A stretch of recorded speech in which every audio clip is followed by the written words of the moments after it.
Hello and welcome to Inside Unreal. I'm Zach Parrish with Epic Games, and I'm joined today by Bill Green, Senior Artist for Epic, who is going to be talking to us about layered materials in Unreal Engine 4. Hi, Bill. Hi, Zach.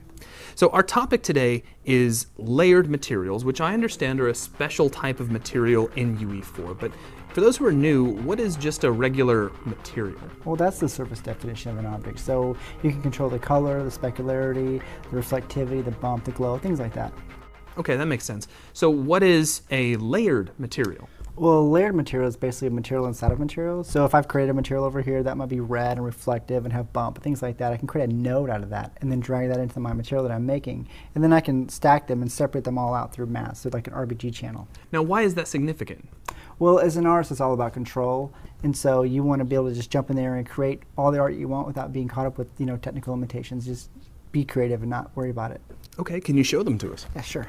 So here we have two tricycles. They look identical, but one uses layered materials and the other one doesn't. Let's look at the one that doesn't first. The tricycle is broken up into several different elements. As you can see on the right here, we have each slot with like metals and chromes and red paint, things like that. But these are defined by polygons. So these polygons have chrome materials, they have red paint. So I'll just show you the material of the red paint right now. Right here is just the material. It's really simple. It's just a color into the base color, a constant into the metallic, a constant into the roughness, and just your basic normal of your choice. But I'll go ahead and show you how easy that is to create. Just go to the content browser, right click, select a material, I'll call it test, and just open it up. And then what you'll do is just right click, you'll create a constant 3 vector for your RGB, and double click that, find the color you want.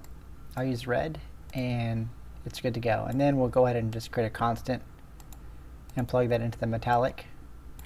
And I'll duplicate that, and I'll plug another constant into the roughness.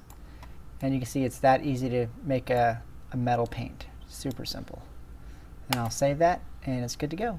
So you actually specify what materials go where at the polygon level? Right.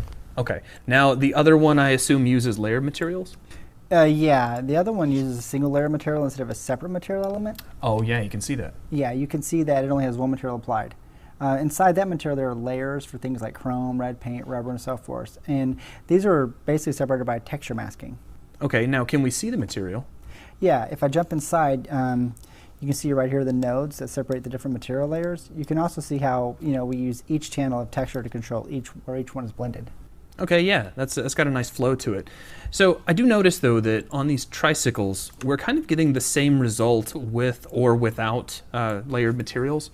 So I have to ask, what's so special about the feature? Well, the tricycles are really just to illustrate the technique. But if you look back behind them, there are some rockets that Jordan Walker created. He's our senior technical artist. The first three, we have basic materials like chrome, aluminum, copper. But in the fourth rocket, we brought these together into a layer material. So like, in fact, the Unreal Engine logo is actually defined by a texture mask. So we can say that we want the body made of copper and the logo to be made of chrome. Okay, so that's not just like a difference in texture like you do in the old school. We're literally defining where different full materials are being placed? Right, all through a mask. Let me just show it to you in wireframe mode. Okay. So you can really kind of see what it does. Yeah, you see there? Oh yeah, you can see that the logo itself is not part of the model at all. Yeah, that's kind of the idea. It's sort of a per pixel material placement along a surface. I can see how that adds a lot of flexibility to the art pipeline. Oh yeah, it really does. Regardless of which approach you choose to take, whether it's a single material, a layered material, or a combination of both, you take control over the look and feel of the object, in this new art pipeline. You can easily make changes at the pixel level and immediately apply them to the entire game. You can share libraries with your team, so it saves an incredible amount of time. Very cool. So that is a look at layered materials in Unreal Engine 4. Thank you for your time, Bill, and we'll see you on the next Inside Unreal.